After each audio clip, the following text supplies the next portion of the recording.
يستعد الفنان القدير يوسف فوزي لتصوير دوره في مسلسله الجديد روبي، وهو مسلسل سوري مصري بيقوم ببطولته مجموعة من الفنانين السوريين، وبيشترك من مصر طبعا فناننا يوسف فوزي والفنان زكي فطين عبد الوهاب والفنان الشاب أمير كرارة. المسلسل ده من تأليف كلاوديا مارشليان والإخراج رامي حنا. ومعنا دلوقتي الفنان القدير يوسف فوزي، هنتكلم معاه أكتر عن تفاصيل العمل. مساء الخير. مساء الخير يا فندم. ازاي حضرتك يا استاذ يوسف؟ والله الحمد لله نحمده ونشكره. طبعا احنا بنهنئ حضرتك على ادوارك اللي قدمت في رمضان، كانت اكتر من رائعه. الله يبارك فيك. عايزين بقى نتكلم عن مسلسل روبي وازاي جاء التعاون بينك وبين الفنانين السوريين لتقديم هذا العمل. في مدير انتاج مصري اتصل بيا وقال لي ان في مسلسل سوري، هو يعتبر 80% سوري انتاج سوري و20% انتاج مصري. هيتصور ما بين بيروت، ماليش دعوه بسوريا بقى، هيتصور ما بين بيروت وشرم الشيخ والقاهره. فانا الحقيقه يعني فزت من خبره جميله جدا جدا مع الجماعه السوريين، المخرجين السوريين، اشتغلت مع حوالي 3-4 منهم، كانوا يعني في منتهى الروعه اللي في الدنيا، وانا معجب بيهم اعجاب شديد يعني. والكيمياء بينهم وبين بعض حلوه، انا بيني وبين الجماعه السوريين الحقيقه. من اول لما كان الاستاذ حاتم علي اخرج ملك فاروق ومحمد عزيزيه كمان، ويعني كان في يعني خبره كويسه جدا مع بعض، وفي ذاكره حلوه مع بعض. نعم.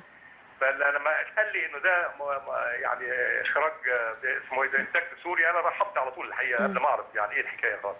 طب استاذ يوسف، ايه اللي بيفرق المخرجين السوريين عن المخرجين المصريين في التكنيك؟ والله اولا انا لازم اقول بمنتهى الشفافيه والحق زي ما بنقول دلوقتي الكلام، يعني ان هم عندهم التزام الحقيقه. عندهم ملتزمين جدا، يعني مثلا هقول لك الاوردر الصبح مثلا او الاوردر بالليل او بعد الظهر وقت امر العمل، يعني بيحترم احترام شديد جدا جدا. احنا بعافيه شويه في حكايه المواعيد دي. يعني احنا لازم، يعني احنا هم اتعلموا مننا، مش عيب ان الاستاذ يتعلم من تلميذه حاجات جديده. صحيح. فهم عندهم التزام ممتاز الحقيقه، عندهم يعني اهتمام فظيع في الحته دي. بيخططوا مظبوط، بينفذوا مظبوط، دقيقين جدا في عملهم. مفيش صوت عالي، مفيش زعيق، مفيش اي حاجه، العمليه كلها مدروسه. المخرج بيجي اول واحد معاه مدير الاضاءه، بيبقوا مع بعض شايفين هيعملوا ايه مع بعض. المنفذين كانوا كلهم مصريين. انما حتى المنفذين المصريين كانوا مبسوطين جدا معاهم الحقيقه. نعم. طب استاذ يوسف، عايزين بقى نعرف اكتر عن دور حضرتك في روبي.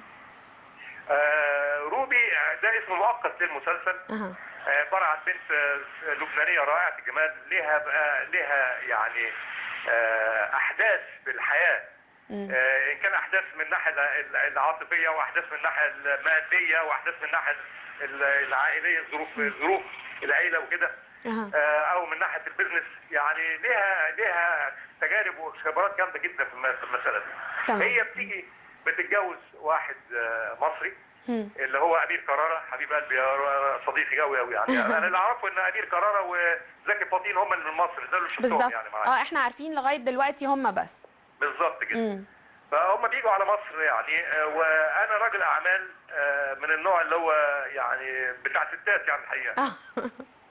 وراجل ملياردير وحالتي حاله يعني، واملك فنادق ومشاريع وقرى سياحيه ويعني شركات ومصانع، حاجه يعني ضخمه جدا. وانا يعني بحب جدا البنات الحلوين وكده يعني. فانا بشوف البنت دي في شرم الشيخ، وانا بشوف حاجه يعني من اشغالي هناك، بعجب بيها من بعيد لبعيد كده، اعجاب فظيع جدا، ان هي في منتهى الروعه والجمال. وكل هدفي ان انا ارسم عليها يعني. انا يعني عباره عن شيطان طبعا، مفيش كلام يعني من ناحيتي يعني. طب استاذ يوسف، واحده بهذا الجمال يعني رائعه الجمال كما وصفتها، مين اللي اللي هتجسد دورها؟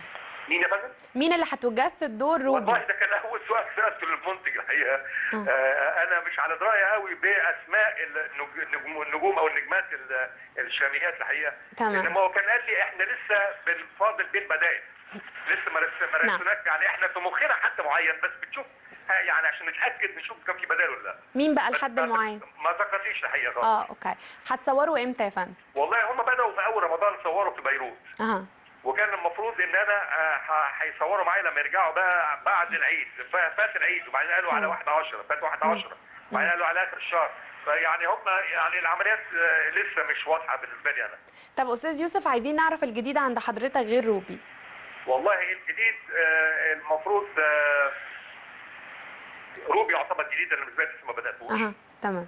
وبعدين عندي لسه مخلص حالا دلوقتي فيلم اسمه مؤنث سالم، اسمه مؤقت، بطولة رامز جلال والاستاذ اخراج احمد البدري. اخراج الاستاذ احمد البدري. ومعانا حسن حسني وايمي سمير غانم ومها معوف وانا، مجموعه لطيفه جدا الحقيقه. انا اتسليت واتبسطت جدا من الفيلم ده، يعني ان شاء الله باذن الله يعجب الناس ان شاء الله. ان شاء الله. استاذ يوسف احنا شرفنا بلقائنا بحضرتك، وان شاء الله مزيد من النجاح في كل اعمالك، ومنتظرين الجديد عندك. الله يبارك فيك، شاكرين افضل سعادتك. ميرسي لحضرتك. باي باي. شكرا جزيلا. باي.